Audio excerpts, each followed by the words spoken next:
ಇನ್ನು ಕೈಪಟ್ಟದ ಫೈಟ್ ವಿಧಾನಸಭೆಯಲ್ಲೂ ಕೂಡ ಇವತ್ತು ಪ್ರತಿಧ್ವನಿಸಿತು. ನಾಯಕರುಗಳು ಈ ವಿಚಾರವನ್ನು ಎತ್ತಿಕೊಂಡರು. ಅಶೋಕ್ ಇದನ್ನೆತ್ತಿ ಚರ್ಚೆ ಮಾಡಿದರು. ಮಹದೇವಪ್ಪನವರ ಹೆಸರನ್ನು ಕೂಡ ಪ್ರಸ್ತಾಪ ಮಾಡಿದರು. ಸ್ಪೀಕರ್ ಸ್ಥಾನದಲ್ಲಿ ಕೂತ್ಕೊಳ್ಳಿಕ್ಕೆ ನೀವು ಟ್ರೈನಿಂಗ್ ತಗೊಳ್ತಾ ಇದ್ದೀರಿ ಅಂತ ಟಾಂಗ್ ಕೊಟ್ಟರು. ಇನ್ನು ಚಂದ್ರರಾಜ್ ಹಟ್ಟಿವಳಿ ಟ್ವೀಟ್ ಮಾಡಿದಾರಲ್ಲ, ಅದಕ್ಕೆ ಸಂಬಂಧಪಟ್ಟಂಗೂ ಕೂಡ ಇವರು ಪ್ರಸ್ತಾಪ ಮಾಡಿದರು. ಅದು ನಾನು ಹೇಳ್ತಾರೆ, ಮಹದೇವಪ್ಪನವರು ನಿಮ್ಮ ವ್ಯಾಪ್ತಿಗೂ ಬಂದ್ಬಿಟ್ಟವ್ರೆ. ಫಸ್ಟ್ ಎಲ್ಲನ ಈ ಬದಲಾವಣೆ ಆದಾಗೆಲ್ಲ ಅಲ್ಲ ಅವ್ರು ಹೋಗ್ತಾರ, ಏನಾನ ಬರ್ತಾರ ಅಲ್ಲಿಗೆ, ನೀವೇ ಅಲ್ಲಿ ಬಂದು ಕೂತ್ಕೊಂತೀರಾ?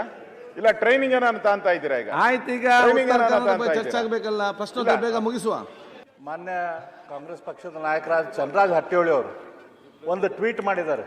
ಅಲ್ಲಪ್ಪ, ಮುಖ್ಯಮಂತ್ರಿಗಳಾದ ಡಿ.ಕೆ. ಶಿವಕುಮಾರ್ ಅವರನ್ನು ನೀವೇನಿವೆ ಉತ್ತರ ಕನ್ನಡ ಚರ್ಚೆ ಬೇಕು, ರಾಜ್ಯಕ್ಕೆ ಬೇಕು, ಉತ್ತರ ಕನ್ನಡ ಚರ್ಚೆ ಬೇಕು. ನೀವು 6 ಗಂಟೆ ನಂತರ ಟೈಮ್ ಮಾತಾಡಿ. ನೀವು ಉತ್ತರ ಕರ್ನಾಟಕ ಬಗ್ಗೆ ಭಾವನೆ ಇದ್ರೆ, ಅದ್ರ ಬಗ್ಗೆ ಕಾಳಜಿ ಇದ್ರೆ, ಉತ್ತರ ಕನ್ನಡದ ಬಗ್ಗೆ ನೀವು ಚರ್ಚೆ ತಗೊಳ್ಳಿ. ಅದು ಬೇರೆ ವಿಷಯ ಇಲ್ಲ, ಮತ್ತೆ ಮಾತಾಡಿ. ನಮ್ಮ ಪಕ್ಷದ ಆಂತರಿಕ ವಿಚಾರ ನಿಮಗೆ ಮುಖ್ಯಮಂತ್ರಿ ಆಂತರಿಕ ಆಗಲ್ಲ ರೀ, ಮುಖ್ಯಮಂತ್ರಿ ರಾಜ್ಯಕ್ಕೆ ಮುಖ್ಯಮಂತ್ರಿ ಆಂತರಿಕ ಆಗಲ್ಲ.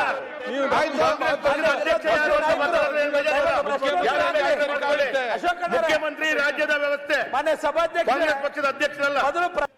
ಆದ್ರೆ ಇತ್ತೀಚೆಗೆ ಮುಂದಿನ ತಿಂಗಳು ಯಾರು ಮುಖ್ಯಮಂತ್ರಿ ಆಗ್ತಾರೆ ಎನ್ನುವಂತ ಬೆಟ್ಟಿಂಗು ಕೂಡ ಜೋರ ನಡೀತಾ ಇದೆ.